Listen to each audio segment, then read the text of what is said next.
fa ny mason'ny tompo dia mitsinjo ny marina ary ny sofiny mihaino ny fitarainany, fa ny tavan'ny tompo dia tezitra ny mpanao ratsy. Miarabantsika ary namako malala amin'ity fiaonantsika ity, mamaraparana ny 3 volana voalohany amin'ity taona ity isika. Lohahevitra mahakasika ny hoe ny fiain'Andriamanitra antsika zanany.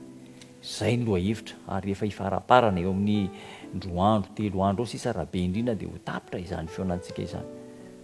Fiarovana ao amin'ny fankatoavana. Zany no lohahevitra ao jerentsika androany. Petera voalohany 2:7-10. Ny mason'ny tompo mitsinjo ny marina ary ny sofiny mihaino ny fitarainana, fa ny tavan'ny tompo dia tezitra amin'ny mpanao ratsy. Ny mason'ny tompo mitsinjo ny marina, ny sofiny mihaino ny fitarainana.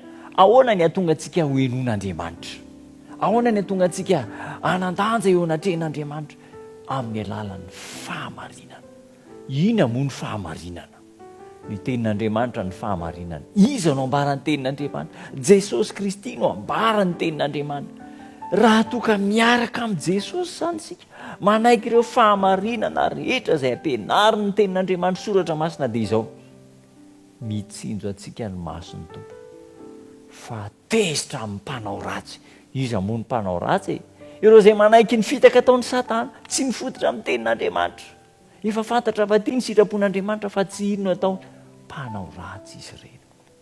Satana dia havanana, spesialista raha izay ny filazantsika azy, amin'ny fampiasana ny toko sy andininy eo amin'ny soratra masina mba hanodinana ny fahamarinan'ny tenin'Andriamanitra.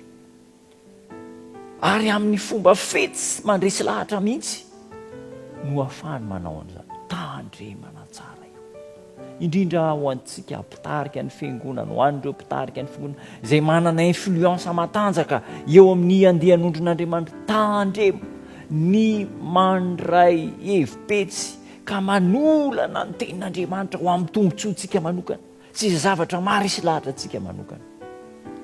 Amin'ny alalan'ny fankatoavana ny tenin'Andriamanitra ihany no ahatonga antsika ho voary amin'ny toe-javatra maro isan-karazany.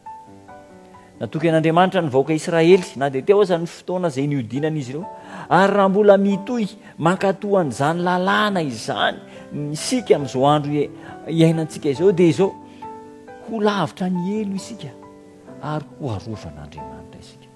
Ny fankatoavana dia fiarovana ary namana isany, tena fiarovana ny fankatoavana. Andenga antsika handray ohatra kely, ratsy ny mangalatra, fa rehefa mangalatra ianao, raha sanatria mangalatra na mamono olona, dia tsisy miaro fa dia voasazy any am-ponja.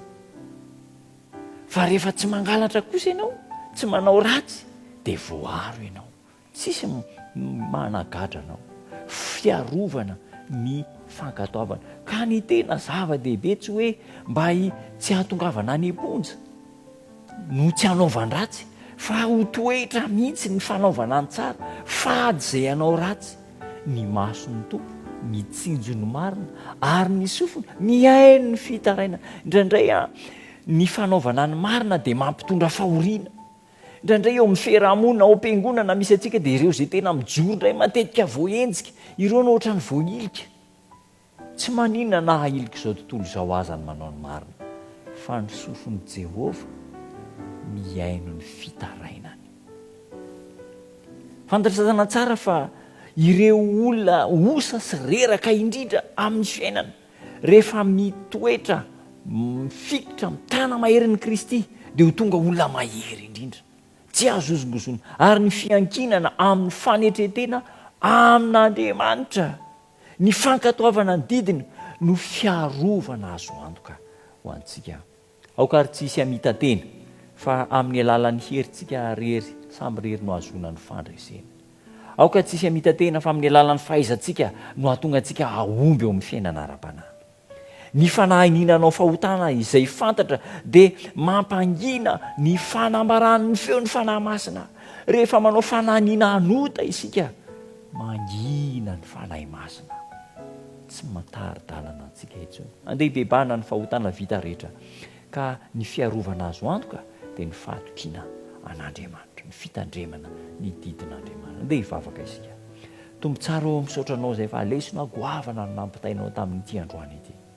Mamelany elokay no ny tsirambina sy ny adalàna vita teo aloha ary manomboka hatramin'izao no nyherinao Kristy eo, hery manova, hery mamonjy. Ampianaro ankatoy izahay mba ho voaro aminao ny fiainanay. Io ny tsirairay manaraka izao fandarana izao ambino ny tokantranon'izy ireo amin'ny anaranao Jesosy. Amen.